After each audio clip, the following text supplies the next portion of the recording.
Hello friends, welcome back to my channel. మా ఛానల్లో వాళ్ళ స్పెషల్ బెల్లం టీ అండి. ఇది ఆరోగ్యానికి కూడా చాలా మంచి టీ. మనము షుగర్ తాగకుండా అవాయిడ్ చేసి బెల్లంతో చేసుకుంటే చాలా బాగుంటుందండి. ఇప్పుడు మనము ఇది ఎలా ప్రిపేర్ చేయాలో చూసేద్దాము. దీనికోసం మనము టీ బౌల్ పెట్టేసుకొని 1.5 గ్లాస్ వాటర్ అయితే యాడ్ చేసుకోవాలండి. దీంతో 3 మెంబర్స్కి అయితే టీ వస్తుంది. మీ ఇంట్లో ఎక్కువ ఉంటే కొంచెం ఎక్కువ యాడ్ చేసుకోండి వాటర్ అయితే. సో మనము 1 స్మాల్ స్పూన్ వరకు జింజర్ అయితే గ్రేట్ చేసుకొని వేసేసుకోవాలి. మనం జింజర్ వేసుకుని ఒకసారి కలుపుకోవాలండి. మిక్స్ చేసుకొని దీంట్లో మనం బెల్లం అయితే 2 స్పూన్స్ అయితే యాడ్ చేస్తున్నానండి. మీకు కొంచెం స్వీట్నెస్ ఎక్కువ కావాలి అంటే కొంచెం ఎక్కువ బెల్లం యాడ్ చేసుకోండి. మనం దీంట్లో ఎర్ర బెల్లం వాడాలండి. మనకు తెల్ల బెల్లం అనేది వాడొద్దు, అది కొంచెం సాల్ట్ ఉంటుంది కాబట్టి. దీంట్లో మనం ఒక 1.5 స్పూన్ టీ పౌడర్ వేసేసుకొని టీ మనకి డికాషన్ మంచి మసలే వరకు మనము ఇది బాయిలింగ్ చేసుకోవాలి.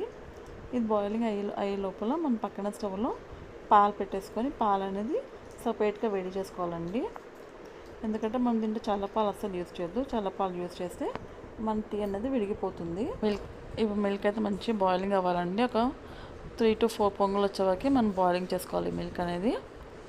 మిల్క్ ఇలా బాయిలింగ్ చేసుకుంటే మనకి పాలు విడకుండా మనకు బెల్లం టీ అయితే వస్తుందండి. లేకపోతే మనం చల్లపాలు యాడ్ చేస్తే బెల్లం టీ అనేది పగిలిపోతుంది. ఒకటి గుర్తుపెట్టుకోండి.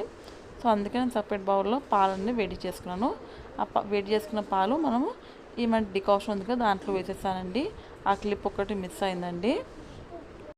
పాలు అనేది వేసేసి మంచిగా మనకి 4 to 5 మినిట్స్ వరకు ఒక 2-3 పొంగులు వచ్చే వరకు మనము టీ అయితే ప్రిపేర్ చేసుకోవాలండి. మధ్యలో కలుపుతూనే ఉండాలండి మన టీని. సో మనం కలుపుతూ మన టీ అనేది మరిగించుకోవాలి. సో 5 మినిట్స్ తర్వాత టీ అయితే స్టవ్ ఆఫ్ చేశానండి. గ్లాస్లో సర్వ్ చేసుకోవడమే. ఎంతో హెల్తీగా టేస్టీగా టీ అయితే రెడీ అయిపోయిందండి. మీ ఇంట్లో వాళ్ళకి ఒకసారి చేసి పెట్టండి. చాలా అంటే చాలా బాగుంటుంది. చాలా సింపుల్ రెసిపీ అండి. ఇంకా హెల్త్కి కూడా చాలా మంచిది. షుగర్ని అవాయిడ్ చేసి బెల్లంని యాడ్ చేసుకోవడం, ఇది మనకి హెల్త్కి కూడా చాలా బాగుంటుందండి. బెల్లం టేస్ట్ కూడా చాలా బాగుంటుంది. ఒకసారి ట్రై చేసి చూడండి. మీకు నచ్చితే మన channel like and subscribe our channel.